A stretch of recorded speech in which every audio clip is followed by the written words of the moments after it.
Ship na tayo sa umaga, namumblema siya. Pastor, paano na ako? Sabi ko sa kanya, nanay, wala namang problema sa akin. Sundin mo lang kung ano ang nasa kalooban ko. Na kung saan mo gusto na mag-lingkod, doon ka. Si Nanay Mercy, may higit sa isang taon na nandito.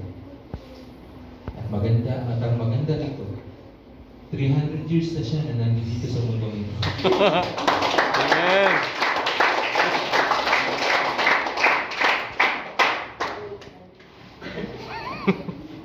Kung wala siyang nakitang hindi mabuti sa church na to, mananatili pa siya. Tama ba? Tama. Meron bang isa dito? Sinabihan siya, bawal kang magsimba doon. Nandito pa rin siya hanggang ngayon.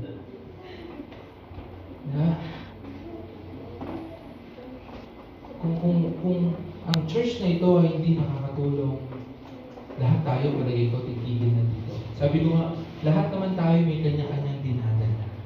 Lahat naman tayo may kanya-kanyang problema sa buhay. Pero natin kalilimutan na meron tayong Diyos na handang tumulong sa atin. Meron tayong Diyos na ini-encourage tayo na maging liwanag ng mundo ito. Ang dami nyo. Masakit ba leeg mo? Ay, nakaganan. Kumuha ka ng kahoy. Lagyan mo dito. Hihirap kita ng brace kay Gloria Macapagal-Arroyo bago hiramin ni Sara Duterte.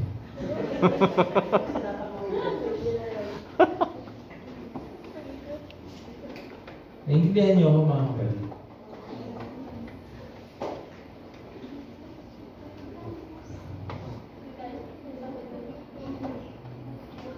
Six weeks na po akong nagka-campus ministry. Youth leader. Listen. 6 years na po ako nagka-campus ministry. Pag Friday, nandito po ako kasama ko. But, it's about time. It's about time na malaman talaga namin kung sino sa kanila ang mag-stay sa church nito.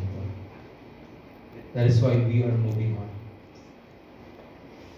That's why yung mga leaders sa Central, sila yung hahawak sila. Then I will move to another school hanggang mapuno na tayo ng mapuno. Amen.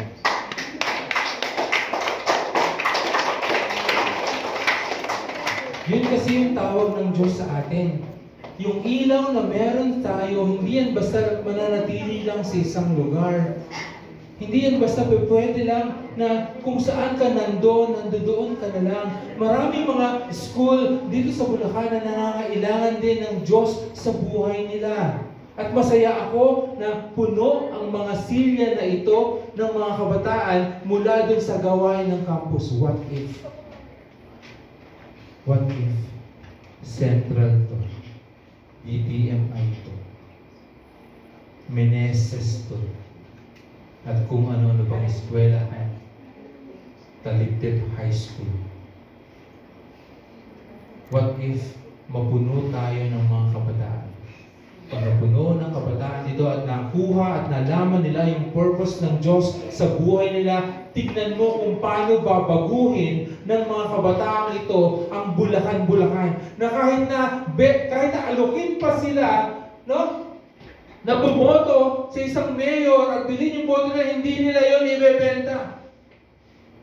Ang masakit kasi, ngayon pa lang may nagtatanong na, sino mayor mo? Kasi ang kasunod ng tanong na yun, eto, inilista kita. Yun ba ang gustong liwanag ng Diyos na makita ng iba? Mga anak, mga kapatid, sana naman makita ng ibang tao ang kaibahan ninyo kung bakit kayo nandito. Please come. Huwag namang sana na sobrang tagal nyo nang umaattend dito, ang ending nyo ay ganun pa rin kayo.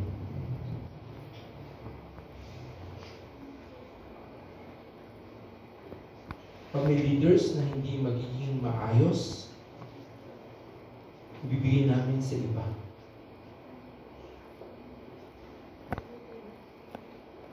Kasi may pangarap kami sa inyo. Amen. Saan kayo nakakita ng church na nangangarap para sa inyo? Amen. Mga magulang, mangarap naman kayong dumami. Hindi ka na ba pwedeng manganak na mercy? Huwag mo nang ipangako sa akin, Pastor, mag-aasawa na lang ako para dumami ba tayo?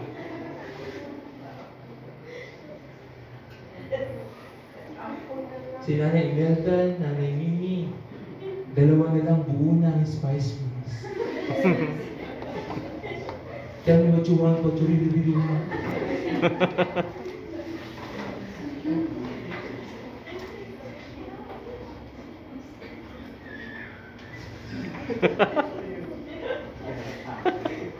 Nanay, gusto mo sumama? Kidding aside mga anak, mga kapatid, masaya na alam nyo na mahalaga kayo sa church na to. Sana maramdaman din ng iba na mahalaga sila dahil nandun kayo. Amen. Mahal kayo ng ating Panginoon.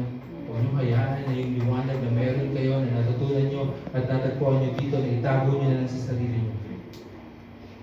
Kung nang dahil dito sa church na to, naging mabuti ka, Nanay Angie, hayaan mo maramdaman niya ng kapitbahay mo. Kung dahil sa church na to, naging mabuti ka, Ella, hayaan mo maramdaman niya ng kapitbahay mo. Kung dahil sa church na to, naging mabuti ka sana, Jessica,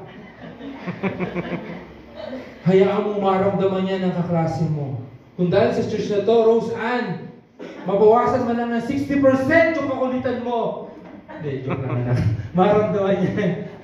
Maramdaman niya ng mga kaklase mo. Gusto ko lang sabihin, hayaan mo ma-share mo yung liwanag sa iba.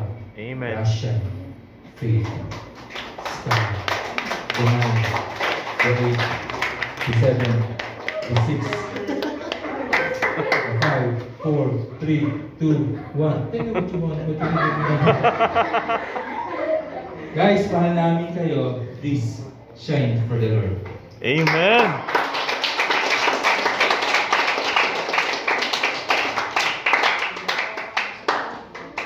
Tayo po ay mananalangin. Tayo po ay tumayo.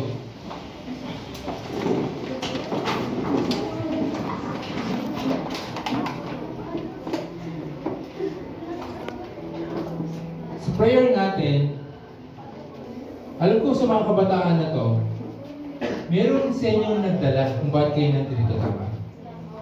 Pwede ba kung sino yung nag-invite sa inyo magsama-sama kayo sa isang prayer?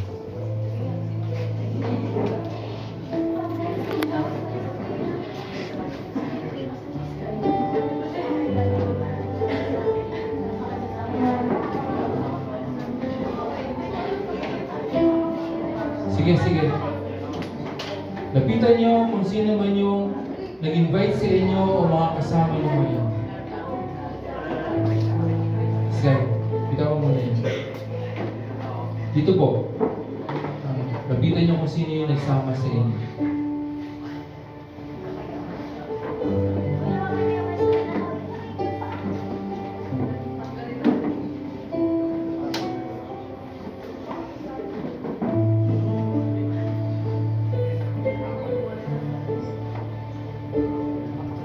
Mga anak, mga kapatid, nandito kayo because someone shared that light with you. Nandito kayo dahil may isang tao na nagbahagi ng liwanag sa inyo. At ngayon kayo na din ang may liwanag na yon na dapat ready naman din ibahagi sa inyo. Pwede bang sabihin natin, thank you doon sa taong nag-invite sa atin?